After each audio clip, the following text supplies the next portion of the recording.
Greetings everyone. Today I discuss a topic on a tiger in the zoo from class 10th. Now let's start our class. आज की class में मैं आप सभी को a tiger in the zoo poem explain करने जा रही हूँ. चलो देर ना करते हुए मैं अपनी क्लास को कंटिन्यू करती हूँ. The poet is Leslie Norris.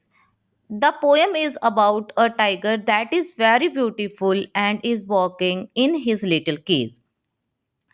यह कविता लेस्ली नॉरिस द्वारा लिखी गई है और इस कविता में मैं एक बाघ के बारे में जो बहुत ही सुंदर और छोटे से पिंजरे में घूम रहा है उसके बारे में बता रही हूँ। उसकी जो बॉडी है वो बॉडी पर बहुत ही सुंदर धारियां बनी हुई हैं। उसके पंजे भी मखमल जैसे मुलायम प्रतीत हो रहे हैं।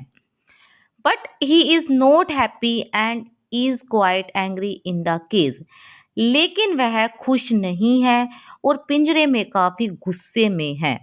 The poet says that the tiger may try to hide behind the long grass, but here he is not able to do so. लेकिन कवि कहते हैं कि बाघ लंबी घास के पीछे छिपने की कोशिश कर सकता है, लेकिन वह ऐसा नहीं कर पा रहा है। Actually nothing is happening naturally. He is in a strong cage and so he is helpless. He can not show his power to the visitor. वह एक मजबूर पिंजरे में है और इसलिए वह लाचार है। वह आने वालों को अपनी ताकत नहीं दिखा सकता है।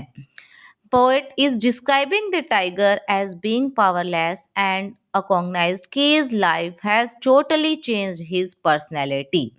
कवि बाघ को शक्तिहीन और दुखी बता रहे हैं। पिंजरे की जिंदगी ने उसकी पर्सनैलिटी को ही पूरी तरह से बदल दिया है, जिसकी वजह से वो जो आने जाने वाले विजिटर है उनको अपनी शक्ति भी नहीं दिखा पा रहे हैं, क्योंकि उसे एक केज के अंदर रखा गया है और वो काफ़ी गुस्से में है। दस the Thus, the intentions of the poet is to say that the animal, famous for its fearless, is confident and sad only due to human beings. इस तरह कवि का कहने यह कहना चाहते हैं कि जो जानवर अपनी निडरता और आज़ादी के लिए मशहूर माने जाते हैं, फेमस माने जाते हैं, वह सिर्फ इंसानों की वजह से कैद और दुखी हैं। इस पोएम से आप सभी को केवल एक फ्रीडम के बारे में ही पता चला है, किस तरीके से एक टाइगर काफ़ी परेशान है, उसको केज में रखा गया है। जानवरों ने उसे सिर्फ पिक्चर के माध्यम से दिखाया गया है यहाँ पर। आई होप आप सभी को पोएम अच्छे से समझ में आएगी।